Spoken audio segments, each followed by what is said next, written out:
sex, dating, relationships. We've got you covered right here on the Love and Sex Show with Dr. Jenn. Cosmo Radio, Sirius XM 109.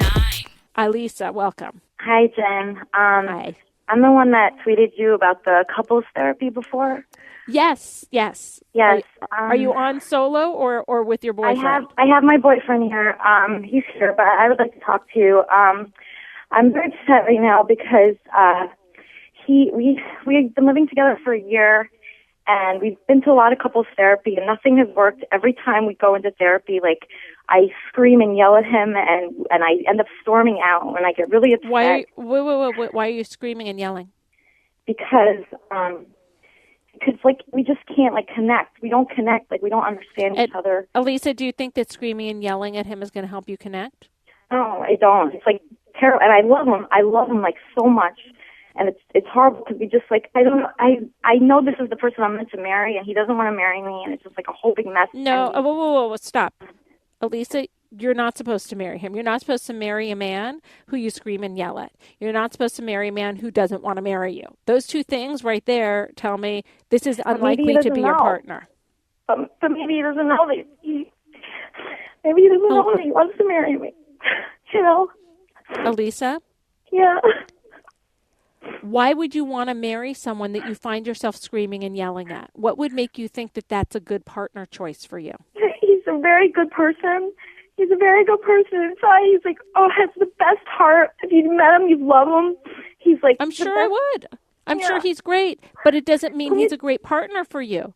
Elisa, there are a lot of men out there, believe it or not, that have great hearts. Not Benjy, please, Jen's on the phone. Benjy, wait, can you talk to him because he's like right here, and I watched your show, and I know that you could help. I know that you can help. Well, Elisa. Yeah. I'd like to stick with you for now. Okay. Sorry. Okay. I need for you to hear what I'm saying. Mm-hmm. I don't have a magic wand. What I'm hearing is that this is a highly conflictual relationship, that you are not communicating well. The fact that you're screaming and yelling, and that there's a level of desperation I'm hearing from you, as if this is the last loving, decent man on the planet. He's not. When you come from a place of scarcity in your relationship, you hold on for dear life, and I think that's what you're doing. So I'm supposed to just break with somebody that I love so much, and I don't think I could do that. I don't know. Is that what you're saying? I'm sorry, you're breaking up a little bit. Say that again, please. I said, do you think we should just break up? Like, ultimatum? Like, what should I do? I need more information, but I also need you to take in what I'm saying. What have you heard that I've said to you so far? You said, this person is not the person for me to marry because someone that doesn't want to marry me, I should not marry or want to marry. And what else did I say about the screaming and the yelling? That somebody that I scream and yell at is not, like, it's not good. I know it's not good. That it does not make you compatible, but also here's the important part that you're missing. This tells me that there are skills that you are missing in a relationship. You're not someone who's ready to marry anybody as long as you're screaming and yelling like this. Yeah. And I also said, what did I say about desperation? That if it comes from a place of desperation, it's not good. Right. Yeah. Good. Okay. You get an A. You get an A so far. Yes, you do. I'm giving you an A. What are you guys? Get an A? What are you guys fighting about that it's getting you to the point of the screaming and yelling? Just like everything.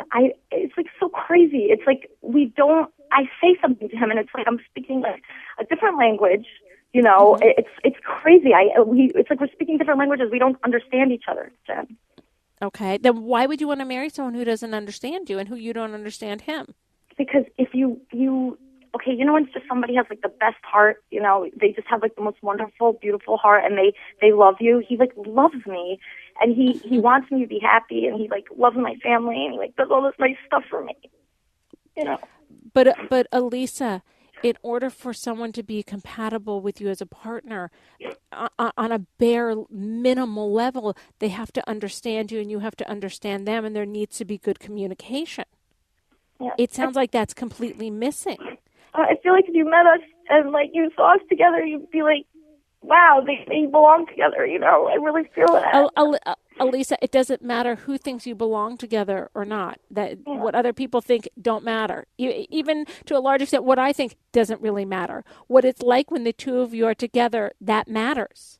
That's what you look at to measure whether this is a viable relationship. How long have you been fighting like this? Since we like got together, like the first day. Like this does not. Oh no, did we lose her? Oh. It looks like we lost her. Well, hopefully we will get her back. I'm Dr. Jenn Berman. This is the Love and Sex Show with Dr. Jenn. Oh, is she back? I'm back. I'm here. Okay. Oh, sorry. So you're telling me from... Can you hear me? Yeah. Okay. What you're telling me is from the beginning this was a volatile relationship. Why were you attracted to such a volatile relationship? What made you think that was good? Because he had this like intense love for me where he was doing things to like prove that he loved me, and he was like saying all these nice things to me. He sent my mother flowers. He called my family. He was like he saw my dreams. He tried to make my dreams. He's just so sweet and cute and funny. He's hilarious. He's an amazing person. He just like does I don't know. Is he still there? Yeah, he's here. Do you want to talk to him? Okay, let me talk to him. Benjy, please talk to Jenn. Please. Okay, here she is. Don't hang up. Hello? Hey, Benjy. You're on the air. I'm Dr. Jenn Berman. How are you? Oh, I'm on the air. Yeah, welcome. Are you okay being on the radio? I'm on the radio? Yeah, you're on the radio. You cool with that? I need to know you're cool with that before we proceed. I'm cool with that, but I'm not going to go anywhere with it. Okay, well, then it's pointless for me to talk to you.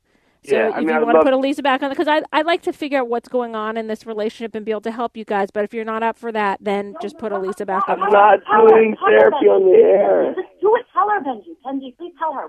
Nothing has worked. Nothing has worked. I'm not doing therapy on the air. Tell her what? Tell her something. Have her help us. Put her back on the phone, please. All right, hold on 1 second. Elisa. Oh my God, are you serious? Jenn, Elisa, stop talking and start listening now. Are you ready? Yeah. Listen. What you just did said volumes about your relationship. Why? You put him on the phone with me, not letting him know he was on a national radio show, and asked him to talk. That's not fair. That's not sensitive. That's not being a loving partner. That's so not cool. I told him I was Stop going to talking. Elisa, Wait, listen to me. She thinks you didn't know that I was calling her. No, Elisa, I did tell him. Okay, Elisa, sorry, I did tell him. I need you to listen. Yeah, I did tell him though. He just lied to you. I did tell him. I said, Jenn Berman from our favorite show, Couples Therapy. I'm calling her. That's what I said. And then, but there's a big difference between I'm calling her and you're on a national radio show. No, we're going to go on and talk to her. We listen to your radio show. He knows it's a radio show. Yeah, I don't know why he just said that. He's just like being funny. He's a comedian, whatever. He's being funny. I didn't do that. I didn't do what you thought I did. I'm not. There's Elisa. There's something very wrong with this relationship. All right. Okay? Hear this. I don't want you to waste your time. The two of you are highly volatile. You're not communicating well with each other. He's not even communicating well with me. This is not a good sign for your future. I know you're desperately holding on. I can feel your desperation. But what you're doing is you're trying to make something work that doesn't seem like it's meant to work. You describe this as being volatile from the beginning. That's not the way it's supposed to be. The beginning, that's the honeymoon stage. That's when it's supposed to be fun. That's when it's supposed to be interesting. That's when it's supposed to be exciting and romantic. You're holding on really tightly because he's got a good heart and he's a good guy. He's not an abusive asshole, and that's great. But the two of you don't seem like you're compatible, and it doesn't seem like you have the skills, the ability, or are ready to work through it and develop new tools. So I think you really need to rethink this for both of you, because this doesn't seem like it's getting better. It seems like it's getting more and more volatile, whether you're in therapy or out of therapy. It seems that you guys aren't willing or able to learn the tools. And I do think that part of the reason why you are having such a strong reaction and going to such a primitive place is because you're in fear. I think you're terrified of losing him. And I think that your fear of losing him is pushing him away. And I also think that it's that kind of desperation is unappealing. It's a turnoff. And also, you shouldn't be holding on so tightly to someone who you're not compatible with. So, Elisa, I think it's time to do some soul searching, and you might even benefit from some individual therapy to understand why you're holding on so tightly to something that clearly isn't working. I'm Dr. Jenn Berman. This is the Love and Sex Show with Dr. Jenn.